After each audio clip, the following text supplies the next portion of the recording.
E tem uma declaração que muitos julgaram desastrada do Lula, e é por aí que a gente vai começar. O Lula, num contexto lá da Central Única de Trabalhadores, em que ele falava como exigir, por exemplo, a revogação da reforma trabalhista, sugeriu manifestações locais. Ao invés de ir para Brasília, vai na cidade do deputado. Ao invés de ir no Congresso, vai na casa do deputado. E aí meteu a família no meio. Fala lá com o filho do deputado, com a esposa do deputado, alguma coisa nesse sentido. Isso deixou o bolsonarismo assim louco. Tudo quanto é bolsonarista hoje estava mostrando a arma para falar: Lula, pode mandar aqui essa sua galera aí que eu vou meter bala e tal. Então, quem você imaginar, Ana, estava puxando arma aí, falando que ia receber petista bala, esse tipo de coisa. Primeiro, vamos ouvir a declaração do Lula. Isso já entrou no plantão do Meteoro, tá? Mas tem outras novidades aí a respeito desse assunto, então a gente vai dar continuidade a ele aqui, tá? Vamos ouvir a declaração do Lula, que é para você saber exatamente do que eu estou falando, e aí vamos ver algumas das reações e para onde a coisa escalou. Se a gente pegasse, mapeasse o endereço de cada deputado e fosse 50 pessoas na casa do deputado, não é para xingar não, é para conversar com ele, conversar com a mulher dele, conversar com o filho dele, incomodar a tranquilidade dele. Eu acho que surte muito mais efeito do que a gente vir fazer a manifestação em Brasília. Porque em Brasília, eu posso te contar, porque eu fui deputado e fui dirigente sindical, aquilo causa muito pouco efeito. Muito pouco efeito. Sabe? E se a gente quiser causar o efeito, a gente vai ter que mudar o jeito de pressionar.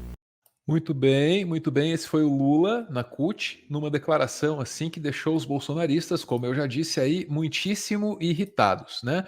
Aí a gente já mostrou no plantão do Meteoro reações assim do deputado Júnior, da Carla Zambelli, pessoal aí mostrando arma, pode vir Lula, tô aqui, e o outro lá colocando a bala assim no, acho que é pente que chama, né? Aquele que encaixa ali então assim que vocês recebem protesto? Desse nível. Só que depois que a gente fez o vídeo, as reações continuaram vindo. Então não deu para cobrir todas. E assim, não teve uma casa legislativa hoje que não tenha discutido esse troço. Porque em todas elas tem bolsonarista, entendeu? Na, sei lá, Câmara de Vereadores da cidade X, na Assembleia Legislativa do estado Y, todo mundo discutindo isso. Assembleia Legislativa do Paraná. Um exemplo, só mais um. Senhores deputados, o que nos traz hoje aqui é um desaforo, uma ameaça de um indivíduo, um elemento que é chamado de Lula. O nosso modus operandi, Coronel Telhada, é o mesmo. A última vez que esse bando do MST e da esquerda vieram nos visitar, queriam conversar com a gente no meio do mato, foram parar no inferno. Então, Lula, mande a sua turma toda falar com a gente de novo. Aí vocês vão visitar os seus amigos que estão lá. É esse o nosso recado. Obrigado, presidente. Não surpreende, porque a ideia que eles têm de esquerda não é de adversário político com quem se debate, é de inimigo que se aniquila, né? Sobretudo movimentos sociais como o MST, que todo mundo sabe é um movimento terrorista armado com perigosos tomates orgânicos. Perigosíssimo o MST. Perigosíssimo o MST. Aí, Ana, enfim, isso aí aconteceu na Assembleia Legislativa do Paraná, e onde teve uma afronta dessas, teve também um contraponto. No caso do Paraná, e quem fez foi o Requiãozinho. É o filho do Requião, de verdade. Eu não sei se eu entendi o seu discurso, mas me pareceu uma certa ameaça. Vamos recebê-lo a bala, vamos mandar para o inferno. E eu me pergunto, quem será que os nossos queridos policiais militares receberiam a bala hoje?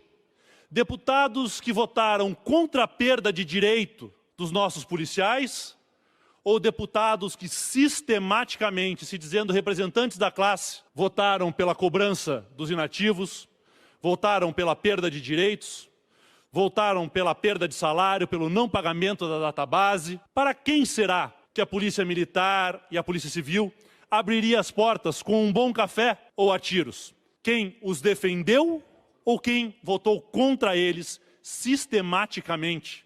Dia após dia, votação após votação, e ameaças querendo intimidar, numa democracia, colocam de uma forma aberta os erros que o Brasil tem cometido. Usar-se de uma tribuna, de uma casa democrática, para fazer ameaças de morte, mostra, Coronel Lee, que o senhor ainda tem muito a aprender sobre política e democracia.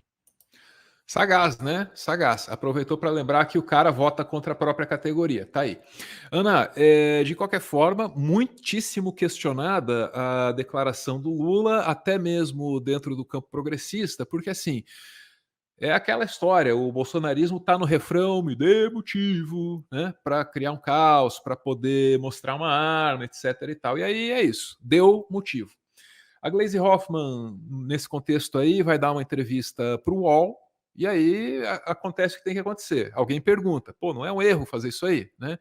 E é o que acontece. Cada escorregada que o Lula der, o partido vai responder. E aí vai cair na figura que está liderando ali, administrando a legenda, que é a Gleisi Hoffmann. Quem faz a pergunta, acho que é o Kennedy Alencar. E tem que fazer mesmo. Do Lula, esse tipo de declaração, deputado? Olha, eu acho, Kennedy, que foi uma reação desmesurada dos deputados, principalmente desse deputado mineiro, que mostrou a arma e disse que ia esperar o Lula ou quem quer que fosse com arma. Até porque no vídeo que ele montou sobre a fala do Lula e falou isso depois, ele tira essa palavra, essa parte que você falou, que não é para ir para brigar, não é para ir para xingar, é para ir para conversar. Ou seja, uma forma de como as pessoas podem conversar com os deputados, podem falar com seus deputados sobre o que está acontecendo. É porque, de fato, nós temos muitos problemas, tivemos no Congresso Nacional, principalmente durante a pandemia, ou mesmo antes, que é o acesso, né, dos movimentos sociais, dos movimentos populares à Câmara dos Deputados. Você conhece a Câmara como que é, para entrar na Câmara, para conversar, e, de fato, fazer manifestações fora da Câmara, as manifestações são pouco ouvidas. Acho que a intenção do presidente, eu estava lá quando ele falou, era dizer o seguinte, o movimento sindical tem que conversar, tem que falar com os parlamentares para tentar mudar o estado de coisas, para explicar o que significa. Olha o que nós estamos vivendo aí com muitas reformas que foram feitas. A própria reforma trabalhista, que tinha como objetivo, primeiro, a geração de emprego. Foi isso que foi vendido, né, durante a discussão da reforma trabalhista.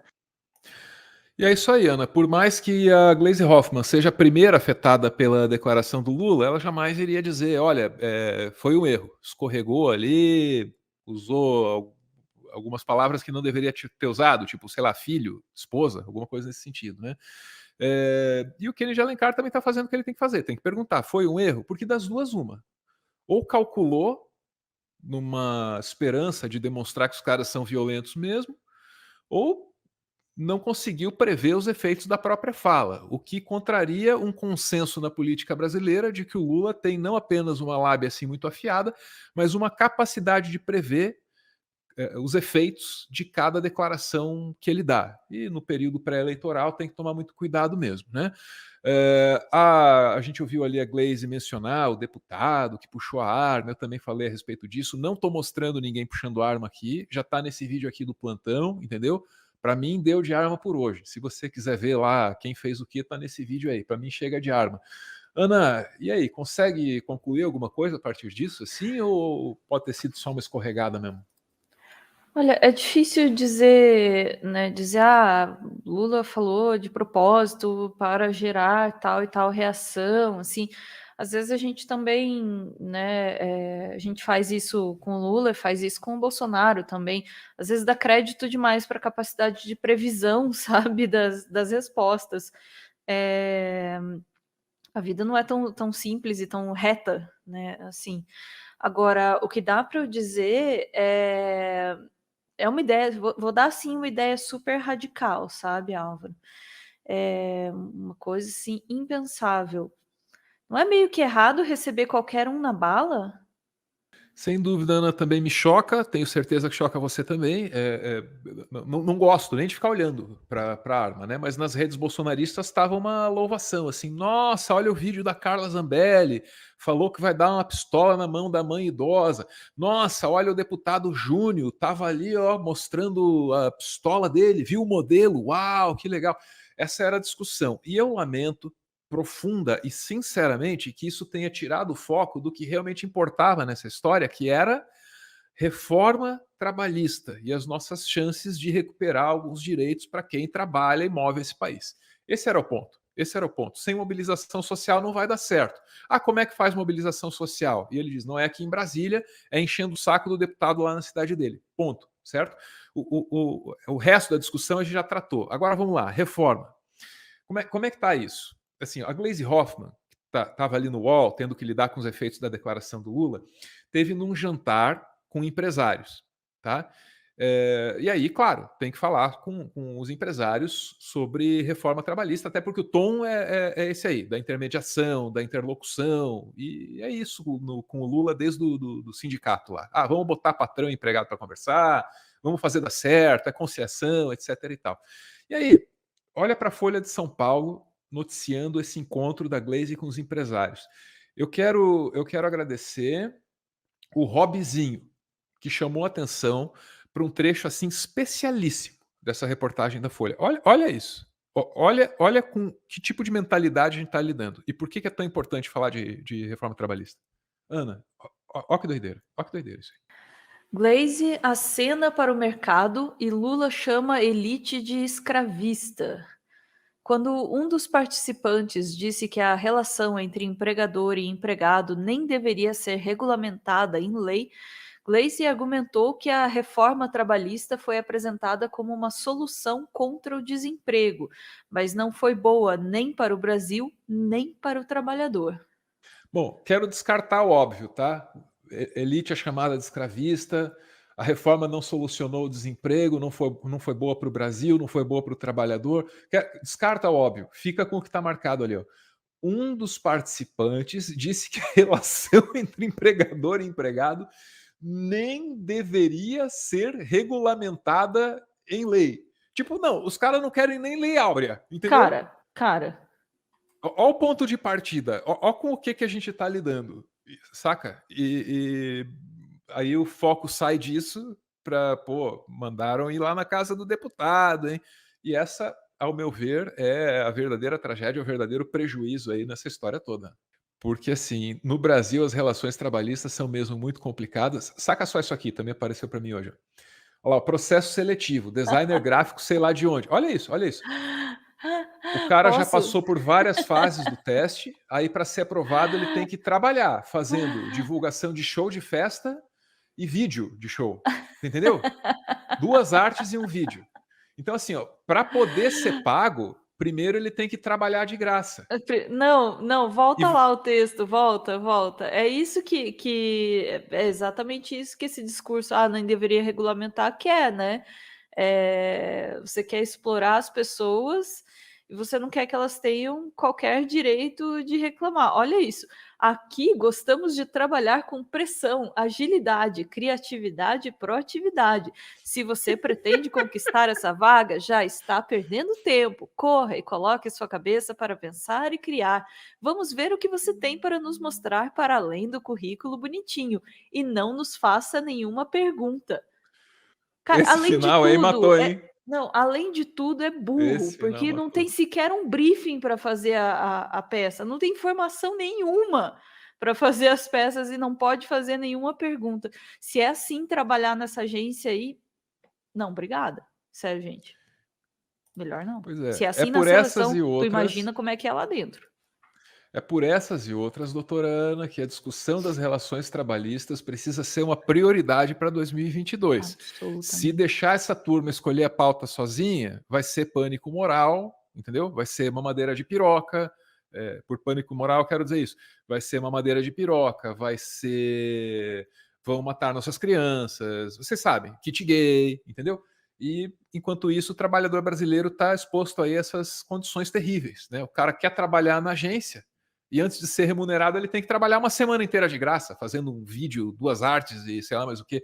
Não pode ser assim, né, gente? E também não pode ser do jeito que aquele empresário malandrão disse lá na reunião com a dirigente petista. Nem deveriam ser regulamentadas. Tá maluco, bicho?